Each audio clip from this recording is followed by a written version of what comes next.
Halo minasan, konnichiwa. Balik lagi di channel Mimin. Apa kabarnya kalian semua? Semoga kabarnya baik-baik saja.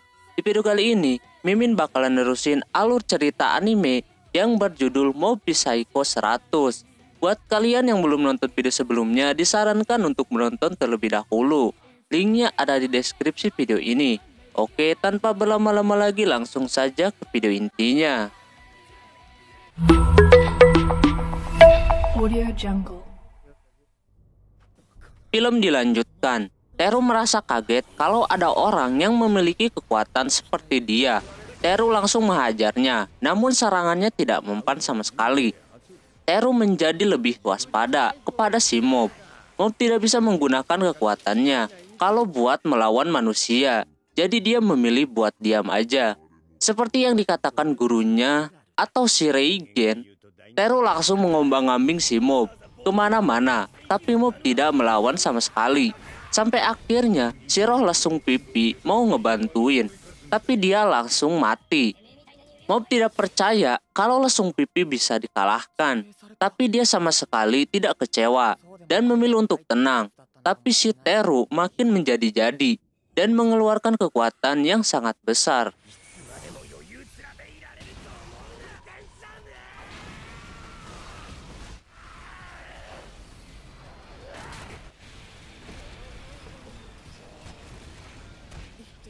Sampai akhirnya Mob disudutkan dan mengeluarkan pisau supaya Mob melawannya. Pas diserang, Mob cuman pasang tameng dan pisaunya tidak sengaja balik lagi. Alhasil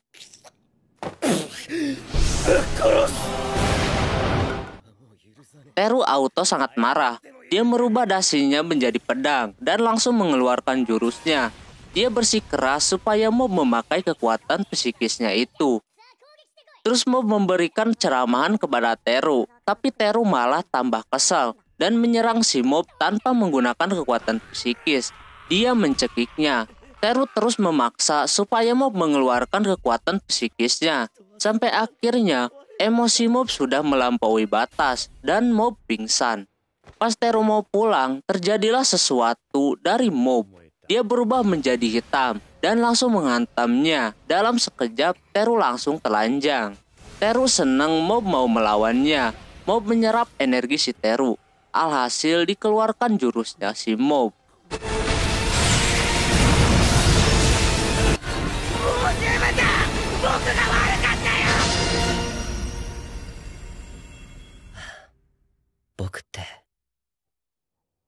Sampai akhirnya Mob tersadar kembali. Dia menyesal sudah menggunakan kekuatannya. Tapi bangunan yang hancur itu perlahan kembali terpasang sangat rapi. Terus Teru sekarang mengakui bahwa perkataan Mob itu semua benar. Lalu Mob pulang hujan-hujanan sambil mencari lesung pipi yang tidak ada di mana-mana. Sampai di rumah, dia dikasih handuk sama si Ritsu. Terus Mob meminta maaf atas kejadian yang dulu.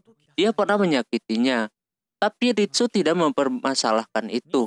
Lalu Ritsu menonton berita, yang mana berita itu adalah kejadian Mob. Ritsu kesal, dia yakin kalau itu bukanlah kakaknya. Setelah itu Ritsu bermimpi, alhasil dia terbangun lalu ke dapur dan mencoba apakah dia punya kekuatan psikis. Keesokan harinya, Reigen dapat klien yang meminta untuk bisa ngobrol sama bapaknya yang udah meninggal. Reigen tinggal pura-pura aja, tapi tuh klien percaya. Lalu klien itu meminta password berangkas yang dimiliki bapaknya. Alhasil, Reigen tak pikir panjang, langsung meninjunya sampai pingsan. Katanya itu bentuk pembelaan diri. Mob yang mendengar itu langsung panas dingin. Terus dia bercerita kalau kemarin dia lepas kendali. Dan juga dia gak mau punya kekuatan itu. Tapi Reigen masih membutuhkan kekuatan psikisnya si Mob. Karena dengan kekuatan itu bisa bikin kliennya bahagia. Di sisi lain, para berandalan mau bikin geng bayangan. Karena Teru mempunyai kekuatan. Di SMP garam pun ada. Jadi kemungkinan di klub kebugaran. Pas di sekolahan, Mob diinterogasi oleh Mejato. Kalau kejadian kemarin adalah ulahnya si Mob dan Esper lain yang duel dengannya. Mob gak bisa banyak cerita, Terus si Kurata yang dengar itu langsung mengajak Kencan untuk mencari Esper yang lainnya. Terus si berandalan itu mencari tahu tentang yang mempunyai kekuatan si SMP itu. Tapi dia tidak tahu. Pas berjalan ke atas, dia bertemu Mob. Dia meminta maaf kepada Mob udah membuat dia terlibat dalam masalah kemarin. Di situ pun ada Ritsu yang mendengar. Terus dia jadi teringat pas rapat OSIS kalau dia mengusulkan untuk memperketat keamanan di sekolahnya itu. Karena masih banyak berandalan. Pas dia pulang, dia bertemu seseorang yang memberikan kertas kecil buat bisa ningkatin kekuatan psikisnya. Dia ngiranya kalau itu Mob. Keesokannya, dia bertemu dengan wakil ketua OSIS. Dia ngomong yang membuat Ritsu tersinggung. Di sisi lain, Mob lagi berusaha biar jadi kuat. Si Ritsu mengunjungi tempat yang memberinya undangan. Tempat itu adalah tempat khusus peningkatan ilmu psikis. Diperlihatkan orang yang udah daftar, tapi semuanya nampak payah dan membuat Ritsu ragu-ragu untuk meneruskannya. Di sisi lain, Mob dan Kurataka masih terus memantau Esper. Di sisi lain, ketua OSIS memiliki kehidupan yang sangat buruk. Keesokan harinya, Ritsu dapat panggilan dari ketua OSIS untuk melakukan apa yang Ritsu sarankan. Tapi caranya itu tidak seperti apa yang Ritsu harapkan. Ketua OSIS itu melakukan supaya para murid menuduh para berandalan yang melakukan kejahatan tersebut. Akhirnya, Ritsu mau mengikuti arahannya. Keesokan harinya, Onigawara tumben-tumbenan ikutan olahraga. Di sisi lain, para murid berasa kesal, suling mereka pada patah, dan berantakan di mana-mana. Tak lama kemudian datang si Onigawara. Dia langsung dituduh yang melakukan itu semua. Lalu dia dikatain yang ada di kelas itu, sampai dia kagak bisa melawan. Mentalnya udah turun duluan. Setelahnya, si Ritsu ke tempat yang kemarin. Dia merasa kalau dia melakukan kesalahan, lalu memilih untuk pulang. Di perjalanan pulang, dia bertemu dengan Reigen yang lagi melakukan pekerjaannya. Reigen mengajaknya buat ikut kerja, tapi Ritsu kagak punya ilmu psikis. Di sisi lain, sendok yang dilempar Ritsu itu jadi bengkok. Terus Ritsu juga melihat lesung pipi di pagar rumahnya. Singkat cerita, mulailah di mana yang namanya pertarungan racun putih dimulai. Dimulai mereka para geng akan segera memulai dan akan menampakkan diri mereka siapa yang paling terkuat. Di sisi lain, lesung pipi bercerita kalau dia bisa balik lagi tapi kekuatannya berkurang. Terus katanya yang membuat Ritsu dapat ilmu psikis itu gara-gara dia. Ritsu mencoba menghajarnya dan berpengaruh. Terus dicoba dengan membengkokkan sendok. Pas dicoba kagak bengkok. Tapi pas dia emosi, sendok itu langsung bengkok semua. Si lesung pipi memberikan tawaran buat kerjasama bareng dia. Dan Ritsu bisa mengalahkan kakaknya itu. Sampai-sampai Ritsu tidak makan gara-gara lesung pipi. Disitulah lesung pipi mencoba masuk ke tubuh si Ritsu. Tapi sayangnya lesung pipi tidak bisa mengendalikannya. Ritsu bisa mengeluarkan kekuatannya itu berkat emosi dia yang gak beraturan. Pas di sekolahan, ketua OSIS dan Ritsu kembali menuduh para berandalan supaya pada jera dengan kelakuannya. Alhasil, yang ada emosi Ritsu jadi kagak jelas dan juga kekuatan dia meningkat. Ritsu mulai sombong. Keesokan harinya ketika dia berjalan, dia bertemu dengan kakak kelasnya. Mereka merasa dirugikan karena dituduh oleh para petingginya, yaitu OSIS. Tak pikir panjang, lesung pipi bergabung dan menghajar para kakak kelas itu. Tak lama datang si Teru. Kini rambut dia jadi bahan tontonan orang lain. Dan juga omongan dia sudah lebih bijak gara-gara si Mob. Teru menyuruh Ritsu buat jangan mengandalkan kekuatan psikisnya. Tapi Ritsu malah mau melawannya. Tapi untungnya Teru menenangkannya dan memperlihatkan kekuatannya dia yang membuat nyali si Ritsu ciut dan kabur. Dia bertekad pengen jadi lebih kuat lagi. Di sisi lain, mau bertemu dengan Tante Celes.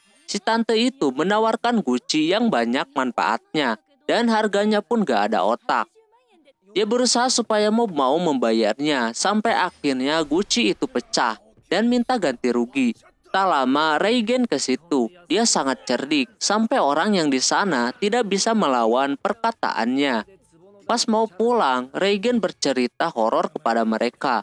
Mereka kagak percaya sama cerita gituan. Tak lama,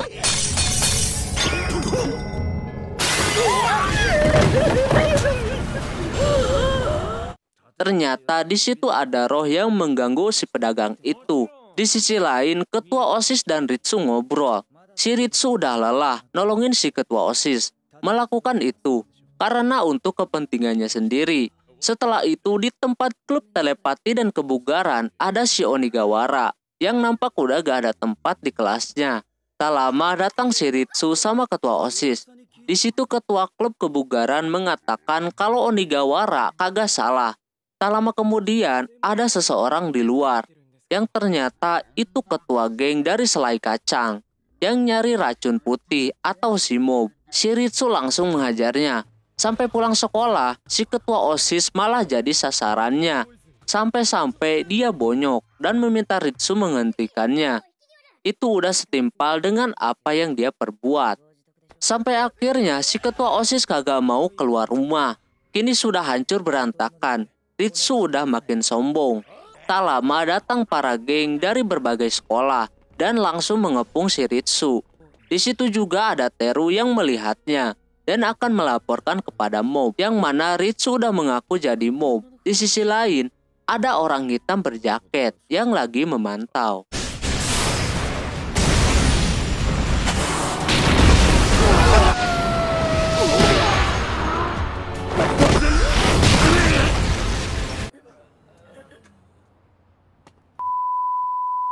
Di sisi lain, Teru melaporkan kepada mob kalau ada yang menggunakan namanya. Dia cepat-cepat ke sana, yang ternyata itu adiknya sendiri. Mob tidak percaya kalau itu ulah si Ritsu, tapi Ritsu mengakui kalau itu ulah dia. Di situ Ritsu belak-belakan kalau dia sebenarnya malas pura-pura perhatian terus kepada kakaknya itu. Ritsu meminta duel kepada mob. Tapi Mob mencoba mendinginkan hatinya dengan meminta maaf kepada orang yang udah dipukuli oleh Ritsu. Kini keadaannya berbalik. Mob jadi diremehkan yang membuat si Ritsu kesal. Pas dia mau nolongin, orang yang mantau tadi langsung menghantam si Ritsu dan mau membawanya pergi. Kumpulan geng di situ merasa marah karena ada yang ikut campur, tapi sayangnya mereka sangat mudah dikalahkan. Mob langsung menunjukkan kekuatannya. Tapi tak lama, emosi dia udah mau nyampe 100%. Alhasil, udahlah kagak ada obat.